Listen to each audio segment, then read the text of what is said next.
It's Chippy again, Mobile World Congress, day one. We're at the Intel booth here, and there's one baytrail-t tablet I haven't had my hands on yet. I'm going to have my hands on with it right now. It's the Dell Venue 11 Pro running baytrail-t 3770, and here it is. And I'm actually pretty impressed, mainly with the keyboard.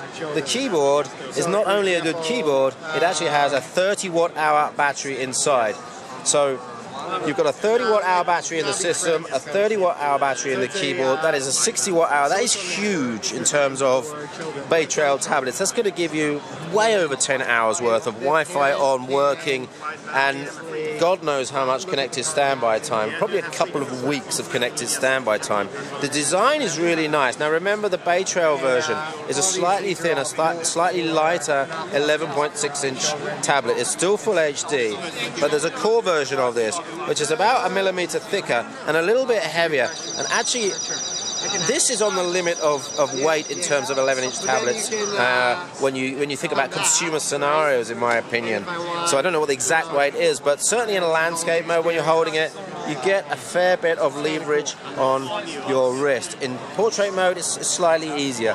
So it's not the ideal consumer tablet, but it's getting very close to a 2-in-1 that is PC focused first and then tablet second, so you can really get stuff. I just tested the keyboard on this, and I promise you can really get stuff done on this keyboard. It's not a multi-touch touchpad as far as I know, but it does have gesture support for Windows 8 gestures, and I'm pretty sure it's not multi-touch. Maybe it's not configured.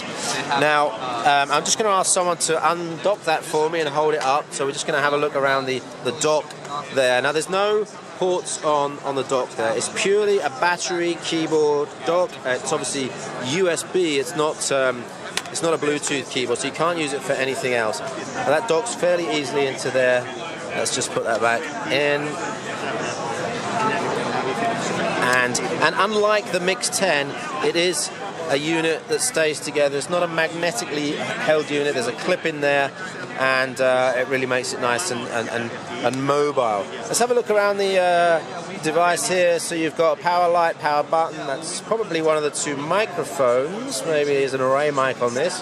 Not 100% sure. But let's just spin it around here. There's the headset port, volume up and down, one of the speakers, USB 3. It says SS on there, so it's a USB 3 port on the tablet. So a lot of you that were looking at things like, display link docks and stuff like that, this tablet would actually work with that. And I know you can buy the tablet separately. The dock is an additional purchase. So if you just want the tablet and you want to look at a display link dock, which is maybe cheaper than the keyboard here, to use it as a desktop, it's got USB 3. This is micro USB that's obviously used for charging on here. There isn't a separate power port on it as far as I can see. Let's just flip that around there. We've got a mini HDMI port. There's the micro SD card slot there. That is that what is that? Some sort of Kensington, or it's either a locating lug or a Kensington port lug. I think it's a security lug. Yeah, I think so. There's the other speaker, and some of the 10-inch tablets don't have NFC. So if you're a tap and send fan like myself, NFC is on this one. 8-megapixel camera. There's no light on there, but I'm not even sure it's autofocus as well, but it's 8-megapixel camera on there. So, yeah, actually I don't have the pricing in my head for this, but I think I recall something like $450 for the tablet and then $150 for the power keyboard. Of that order anyway. You'll have to check it out, obviously different in your local markets. So I'm actually going to try and get one of these from Dell for a review. I think this is getting close to the ultimate 2-in-1, and I think next generation, when you see 100 grams taken off that, 1 millimeter taken off that, and a boost on the GPU and CPU, I think we are there with a really, really useful multi-purpose, work and play all in one. Right, that's it. That's the Dell Venue 11 Pro on baytrail-t. My name's Chippy. We're at the Intel booth, MWC 2014. Thanks for watching.